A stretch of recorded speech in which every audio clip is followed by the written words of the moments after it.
MBBS in abroad. Apollo MedSkill 6 years of MBBS program will be completed in 35 lakhs only. అంటే almost ఇంటర్వ్యూలో చెప్పేసినే కాకుండా నేను ఒక్కొక్క హీరోతో నా అనుభవాలు అంతే సరదాగా చెబుతాను. రామారావు గారితో, దాసనారాయణరావు గారు డైరెక్టర్, విశ్వరూపం సినిమా అది బాగా జరుగుతుంది, బాగా చేస్తున్నాం అందరూ. నేను ఈశ్వరరావు, మా నారాయణమూర్తి అందరూ అంటే చిన్న హీరోలాగా. రామారావు గారు మెయిన్ క్యారెక్టర్. అందులో ఆల్రెడీ మీరు ఆయన విశ్వరూపం చూస్తున్నారు బయట. అవును అవును, అన్ని సినిమాల్లో మామూలు కాదు. ఆయన అంటే ఏంటో ముందు భయం, ఆయన దగ్గర వెళ్ళడానికి భయం ముందు. కానీ ఆయన తర్వాత పరిచయం అయ్యి అలవాటు అయిన తర్వాత ఆయన అంత సరదా మనిషి ప్రపంచంలో ఎవరు లేరు. బయటికే గంభీరం. ఓ సీన్ ఆయన అంటే రామారావు గారు కాలేజీ వదిలేసి వెళ్ళిపోయి సెండ్ ఆఫ్ అది అంటారు, ఆ పార్ట్ ఇస్తున్నారు. అందరు డైలాగులు ఒక్కొక్కటి చెప్తున్నారు. నాకేమో డైలాగులు ఇవ్వాల, అందరికీ డైలాగ్ రాసి ఇచ్చేసారు. నాకు టెన్షను, ఈడు నాకు డైలాగ్ ఇవ్వలేదు. అంతకుముందు ఏదంటే ఏమంటే అన్నీ మీరే చెప్తున్నారు, మాకు కూడా ఏమంటే చిన్న చిన్న డైలాగులు అంటే సరే ఇదిగో తీసుకొని చెప్పిచ్చేవాడు. నారాయణరావు గారు ఏమన్నారు, డే నువ్వు చెప్తున్నావు ఏంటి, సాధు అంటాడు నన్ను. ప్రసాద్ సాధు. మీది చాలా పొడవు పేరు ఉండేది, దాన్ని ప్రసాద్ కుదించారు, అందులో కూడా సాధు అని. సరే సాధు నువ్వు చెప్పేయడం కాదు సార్, వాళ్ళు డైలాగులు ఇవ్వనంటున్నారు కదండి, వాళ్ళని కూడా ఏడ్చేవాలే, నువ్వు చెప్పు మాకు తెలుసు అన్నాడు. సరే అలాంటిది నాకు ఇంత మొక్కు, ఆయన వెళ్ళిపోతుంటే అసలు నాకు ఇవ్వాలి కదా, నాకు డైలాగ్ ఇవ్వలేదు, ఏం ఇవ్వలేదు, నువ్వు ఏం చేస్తావంటే ఇవ్వలేదు. చిన్న లోపల ఫీలింగ్. అంటే హరిప్రసాద్, ఈశ్వరరావు, నారాయణమూర్తి అక్కడ ముగ్గురు ఆయన ఆర్టిస్టులు. నేను బయట ఉండు కాబట్టి నాకు ఇవ్వలేదు. చూసారా నా బుద్ధి లోపల స్టార్ట్ అయిపోయింది. సరే నా వద్దు సాధు వెళ్ళాను. సార్ డైలాగ్ సార్, ఈ డైలాగ్ కదా అని జేబులోంచి ఒక పేపర్ ఇచ్చాడు. ఇంగ్లీషు పేజీన్నర ఉంది. ఇటు కూడా తిప్పా. ఏంటంటే నాకా రామారావు గారికి అన్న చెప్పుబో అన్నాడు. సార్ నాకు తెలుగు సరిగా రాదు, ఇదేంటాడు బాబు నువ్వు ఇంగ్లీష్ అందరూ జనం అన్నారు కదా. నాకు తెలుసురా, ఏం చేస్తావంటే రామారావు గారిని ఆయన వెళ్ళిపోతున్నారు కదా, నీలో బాధ ఉంటుంది కదా, ఆ బాధని మా అందరూ రావాలి, మా అందరి కళ్ళలో నీళ్లు రావాలి, అందరూ చప్పట కొట్టాలి, ఏం చేస్తావో చేసుకోవాలి. లోపల ఉన్న ఒక నటుడు ఉన్నాడు, అప్పటికప్పుడు మనకు నటుడు ఉన్నారు సార్, నాకే తెలియదు, నేను ఆయనకి చెప్తాను. సరే సరే సరే మెట్లు ఎక్కుతూ నేను అప్పుడు ఎక్కువగా మన శివాజీ గణేష్ గారి సినిమాలు చూసేవాడిని. ఎప్పుడైతే మౌంట్ రోడ్ వెళ్తే 2-3 సార్లు ఆ సినిమాలు చూసేవాడిని. ఆ భార్య పోయినప్పుడు ఒక సంఘ పథకం అనుకోండి, భార్య పోయినప్పుడు ఆ చిన్న ఇది ఆ ఫీలింగ్తో అలాగే మెయింటైన్ చేస్తాను. అది గుర్తొచ్చింది. సరే నేను కూడా అలాగే కళ్ళు ఆర్పకుండా అలాగే మెట్లు ఎక్కుతూ వెళ్ళి ఆయన దగ్గరికి వెళ్ళేటప్పటికి నా కళ్ళలో నీళ్ళు స్టార్ట్ అయిపోయింది. ఎదురుగా ఆయన చూస్తే ఆయన కళ్ళలో నీళ్ళు, ఇద్దరు గ్రెజన్ పెట్టుకోవాలి, ఇద్దరు అలా వచ్చేస్తున్నాయి. ఆయన నన్ను హట్ చేసుకొని గట్టిగా అంటే నాకు ఊపిరి రావట్లా. సార్ నాకు ఊపిరి రావట్లేదు సార్, సార్ నాకు అని తీసి ఇద్దరం కళ్ళు చూసి కట్టని తర్వాత వెరీ గుడ్ బ్రదర్ మాకు 3 తెప్పించారు అనేటప్పటికి మొత్తం అందరు క్లాప్స్ టోటల్గా. అప్పుడు రాళ్ళపండి కామేశ్వరరావు గారు అని పెద్ద ఆర్టిస్ట్, ఇంగ్లీష్ ఎక్కువ నాటకాలు ఆడతారని, ఆయన అయితే దగ్గర పిలిచి రే అంటే నేను చిన్నప్పుడు చూసారా, నువ్వు వీటిలో ఇంత పెద్ద ఆర్టిస్ట్ ఉన్నాడు అనుకోలేదురా అంబిక, అందరూ టోటల్గా అందరూ కూడా అప్పుడు అమ్మాయ అని అనుకున్నాను నేను. నారాయణ గారిని ఒరే పాస్ అయిపోయేవరా, ఓకే నువ్వు ఏ వేషాలను వేసుకోవచ్చు ఇక్కడ నువ్వు అని ఆయన. అదే రామారావు గారితో జరిగిన ఇన్సిడెంట్. అప్పుడు తర్వాత నాగేశ్వరరావు గారితో ఒక సినిమా, అది కూడా దాసనారాయణరావు గారిదే. నేను కొత్తవాడలో బెస్ట్ హీరోగా అప్పుడు 73లో దగ్గర 7-8 హీరోలు వచ్చాం. బెస్ట్ హీరోగా నేను వచ్చాను. పాత వాళ్ళు అక్కడే నాగేశ్వరరావు గారు వచ్చారు. గీత ఫస్ట్ సినిమా నాది. అప్పుడు నాగేశ్వరరావు గారు స్టేజ్ మీద వస్తుంటే నేను కారు మీద కడేసి కూర్చున్నా. నాకు తెలీదు అంటే అంత గొప్ప ఆయన ఏం లేవాలి అన్నది కూడా నాకు తెలియదు. అంటే అదే గర్వం అని అది అయ్యి ఉండొచ్చు, అది కూడా తెలియదు. ఏం చూసుకుని గర్వం, కానీ లోపల భయం మాట, లేవాలా లేస్తే కూర్చోవాలి అన్నట్టుగా ఉండింది నా పరిస్థితి. ఆయన ఇలా అంటే చూపులు ఉంటాయి కదా, ఆయన చూపులు వెళ్ళిపోయారు. లోపల నాకు పిగుతుంది, అది గుర్తొచ్చింది ఆయన స్టేట్. సరే ఫస్ట్ రోజు ఆయన రాగానే కాళ్ళకి నమస్కారం పెట్టాను. ఏయ్ నా దగ్గర ఇలాంటివి ఉండవు, అక్కడ పెట్టుకోండి అన్నాడు. సార్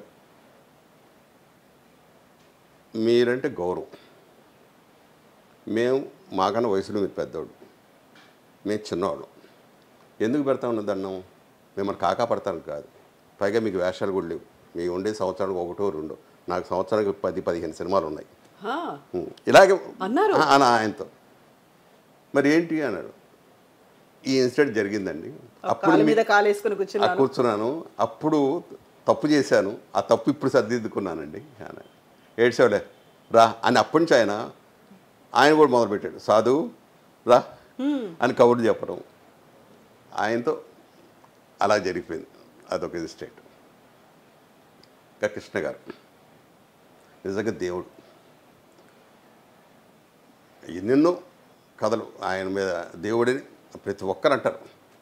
నన్నైతే వాళ్ళ పియ్య ఒకడు, మూర్తి అని ఒకడు ఉన్నాడు. ఏం పెట్టావే ఆయన, కృష్ణుడి వేషం వచ్చినా కూడా ప్రసాద్ బాబుని ఏమంటాడేంటి, అలా ఏ మందు పెట్టావా అనేవాడు. నేనేంటంటే ఫస్ట్ సినిమాకే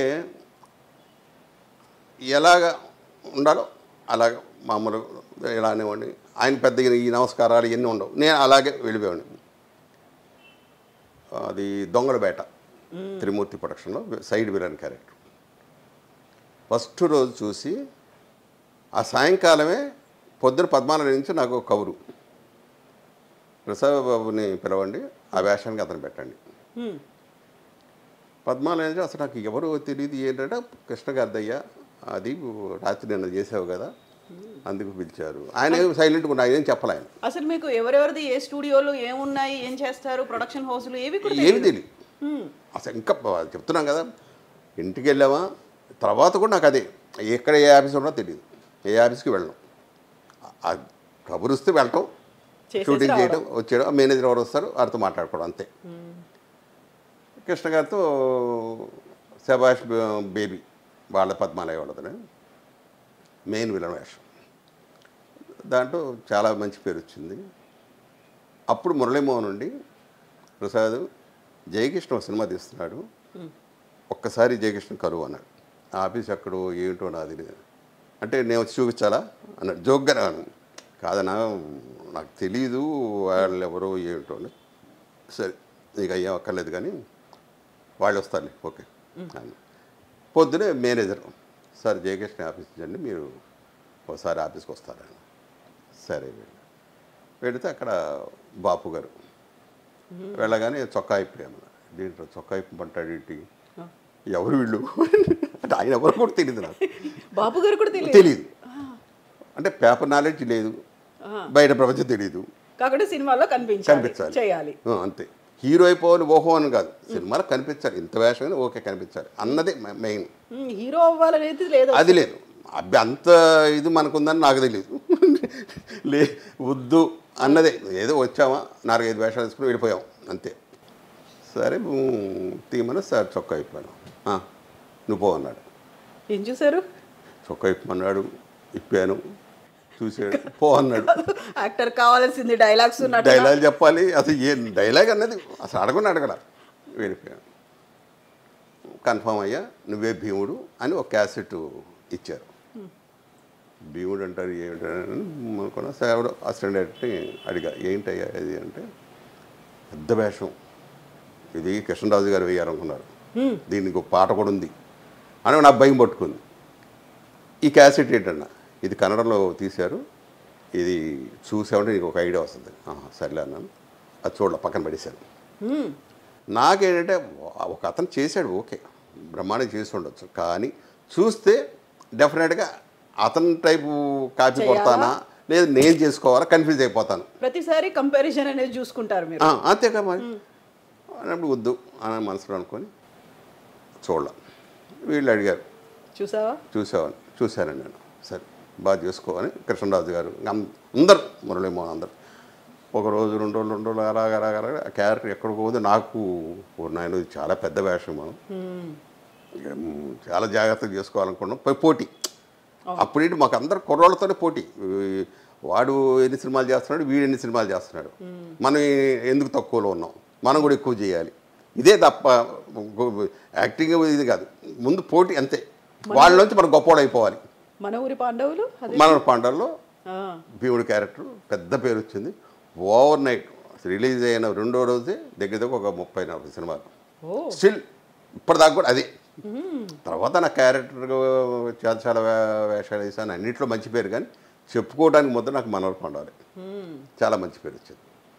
అలాగా కృష్ణరాజు గారిది కృష్ణ గారితో అయిపోయింది. అది కాంపిటీషన్, అందరూ కొత్త వాళ్ళు, మిగతా వాళ్ళు ఉన్న కృష్ణరాజు గారు ఎలివేషన్ ఆల్రెడీ అప్పటికి తెలుసు ఆయన ఏంటి అనేది. పెద్ద ప్రొడ్యూసర్ కూడా కదా, గోపికృష్ణ బ్యానర్ వాళ్ళది. మరి అట్మాస్ఫియర్ ఎలా ఉండేది? అదేనమ్మా, అది చెప్తాను. పొద్దున రావడంతోనే ఆ డ్రెస్ చేసుకోవడం, మేకప్ లేవు, అవును, ఎండలు ఉంచుకోవడం. అప్పుడు నేను తెల్లగా బాగుండేవాడు. ఈ తెల్లగా ఉన్న వాళ్ళందరూ కూడా ఎండలు ఉంచుకునేవాడు. బాలు మహేంద్ర కెమెరామెన్ ఒక గంట నుంచి ఉంటాం. ఆ డ్రెస్ ఇలా వాళ్ళ బాబు గారు వీళ్ళందరూ వచ్చేవాళ్ళు, యాక్ట్ చేస్తున్నాం. ఒకరోజు నాకు షూటింగ్ లేదు, నేను మామూలు ఫ్యాన్ షర్ట్ వేసుకొని జనాన్ని సత్తున్నా. జనం అప్పుడే అలవాటు పడిపోయారు, అప్పుడే అలవాటు పడిపోయారు బాగా. ఇక వాళ్ళందరినీ నెడుతున్నా.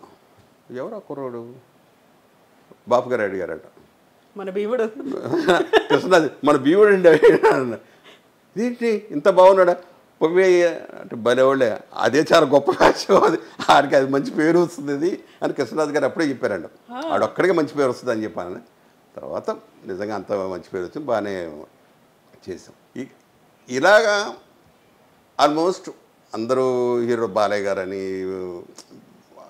ఇంకా అక్కడి నుంచి సక్సెస్ ఫార్ములా అంటారే, ఆర్టిస్ట్గా ముద్రపడిపోయింది. అన్ని సినిమాలు చేసేవాడిని.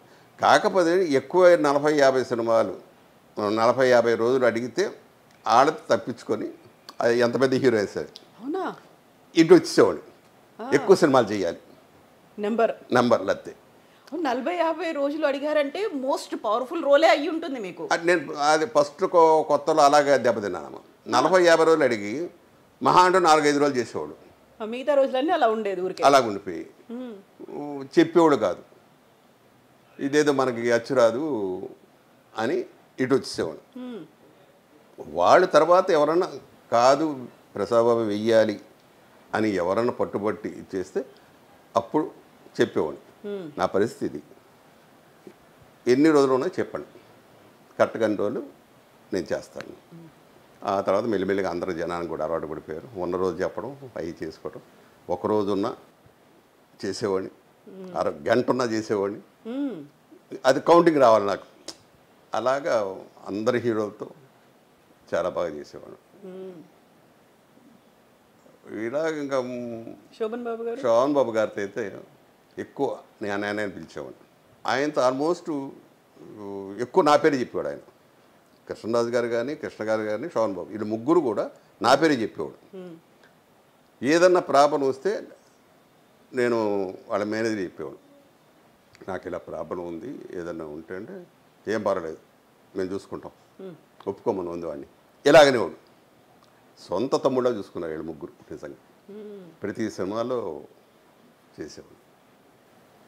శోభన్ బాబు గారు చాలా బాగా, ఆయన ఒకసారి నాకు ఇక్కడ మెడ్రాస్లో ఫ్లాట్ ఉంది, అందరూ హైదరాబాద్ వెళ్ళిపోతున్నారు, అలా అమ్మేసి అక్కడ కొనుక్కుంటాను, ఇక్కడ ఇది అమ్మితే అక్కడ నాకు 2 ఫ్లాట్లు వస్తాయి, నాకు కొంచెం హెల్ప్ అవుద్ది కదా. నేను నువ్వు ఫస్ట్ కొనుక్కున్న ఫ్లాట్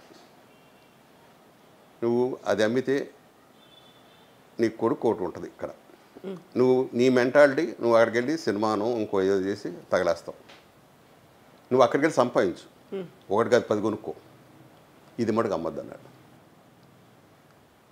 సరే ఏం చేయాలి, ఓకే అని ఇవాళ అది ఉండబట్టే మళ్ళీ నేను మెడ్రాస్ వచ్చాను. అది లేదనుకో ఇంకా వచ్చేవాడు కాదు, అక్కడే ఉండిపోయేవాడు. ఇప్పుడు ఆ ఇల్లు ఉంది కాబట్టి ఓకే ఇక్కడ లేదు మనకి అంటే అక్కడ వేషం తగ్గిపోయింది మనకి, ఎందుకు ఇక్కడ అనవసరం అని ఇటు వచ్చేసాను. ఇటు వచ్చిన తర్వాత మళ్ళీ సీరియల్స్ వచ్చినాయి. సీరియల్స్ నుంచి రావడానికి అన్ని ఏవిఎం పెద్ద పెద్ద బ్యానర్లు మొత్తం కూడా నేనే రోజు 2-3 షూటింగ్ చేసేవాడు. సినిమా షూటింగ్ ఎలా చేశానో ఇక్కడ సీరియల్స్ కూడా అలా చేశాను. దీంతో ఏమైనా పెద్ద పెద్ద సినిమాలు నాకు వచ్చినాయి కానీ చేసే వీళ్ళకి ఆల్రెడీ నేను కమిట్ అయ్యి ఉన్నా. సీరియల్స్ కమిట్ అయ్యి ఉంటే ఇంకా మళ్ళీ సినిమా చేయలేం. అప్పుడు అది కూడా ఆలోచించి ఇంక వద్దులే మన సినిమా వద్దని ఆల్మోస్ట్ 30 సంవత్సరాల నుంచి ఏదన్నా మధ్యలో మొరారి వాళ్ళు ఈ పద్ధతులు అంటే ఇలా ముందే చెప్పేవాడు. నాకు ఎప్పుడు పిలుస్తారో తెలీదు, బట్ వాళ్ళు ముందే చెప్తారు. కానీ నేను అక్కడికి వెళ్ళాలంటే పాపం అలాగే మురారి అలా చేసి అలాగే అప్పుడప్పుడు సినిమా చేసేవాడిని. కొన్ని రోజులు ఆ రకంగా ఈ హీరోలతో నెట్టాం. చాలా మటుకు ఎప్పుడు ఉంటుందో ఎప్పుడు వస్తాయో తెలియదు. ఒక్కోసారి నిరుత్సాహం వచ్చేది. ఏం చేయాలి నేను బయటికి వెళ్ళి? సినిమాలు లేవు, సీరియల్స్ లేవు, ఏం చేయాలి? ఏం ఆలోచించడానికి కూడా ఏం లేదు. బయటికి వెళ్ళి కూరగాయలు కొనలేము, మార్కెట్కి వెళ్ళలేము. ఈ పరిస్థితిలో ఎలా బతకాలి, కుటుంబాన్ని ఎలా నెట్టాలి అన్నది అదొక ఆలోచన బాగా ఉండేది. సరే వచ్చిన దాన్ని మనం జాగ్రత్త చేసుకుంటూ ప్రతి రూపాయి చేసుకుంటూ ఇంకొకరి దగ్గర మనం చేసి ఆపకుండా ఉండాలి. దేవుని ఒకటే అడిగేవాడిని, వెళితే నన్ను తీసుకెళ్ళిపో, ఒక్కరి దగ్గర చేయి చాపి మటుకు పెట్టే పరిస్థితి నన్ను ఉండవద్దు. ఇంకా కోట్లు అడిగేవాడు కాదు, ఇళ్ళు అడిగేవాడు కాదు. ఇది ఒకటే ఆయన్ని కోరుకునేది. ఎప్పుడు దేవుడి గుడికి వెళ్ళినా ఇలా అడిగేవాడిని. దేవుడు అలాగే ఎవరి దగ్గర చేయి చాపనివ్వకుండా నేను హ్యాపీగా వెళ్ళాడు. ఈ లోపల నా కొడుకు నా చేతికి వచ్చాడు. ఇంకా వాడు ఉండి ఒరే డాడీ ఇంకా వద్దు, ఎన్నాళ్ళు పడ్డారు, ఇంకా మీరు రిలాక్స్ అయిపోండి, ఒరే వస్తే చేస్తా, రాకపోతే మటుకు నేను ఎవరిని అడగను, ఇంట్లోనే ఉంటాను. సడన్గా ఒక రోజు అంటే మా వాడు డాడీ నాకు ఇప్పుడిప్పుడే ఆఫర్స్ వస్తున్నాయి, బిజినెస్ ఇప్పుడు డెవలప్ అవుతుంది, మీరుంటే నాకు సపోర్ట్ ఉంటుంది, పిల్లలు మీరు చూసుకుంటారు, నేను బిజినెస్ డెవలప్ చేసుకుంటాను. ఇంకా అప్పుడు మెంటల్గా డిసైడ్ అయిపోయాను, ఇంకా వద్దు సినిమా ప్రపంచం. వచ్చినాయి ఈ మధ్య చిన్న చిన్న గెస్ట్ వేషాలు, ఒకరోజు వేషాలు తెలుగు వచ్చినాయి, చాలా వచ్చినాయి. చెప్పేసేవాడిని, అయిపోయింది, ఇంకా ఫుల్ స్టాప్ పెట్టేశాను అన్నారా? ఫుల్ స్టాప్ పెట్టేశాను ఆల్మోస్ట్. వద్దనుకున్నా. ఇప్పుడు నా ప్రపంచం పిల్లల ప్రపంచం. చాలా హ్యాపీగా మనోడు మనవరాళ్ళు తాత తాత అని పిలుస్తూ ఉంటే తాతయ్య తాతయ్య అన్న పిలుపు ఉంటుంది చూసారా, సూపర్.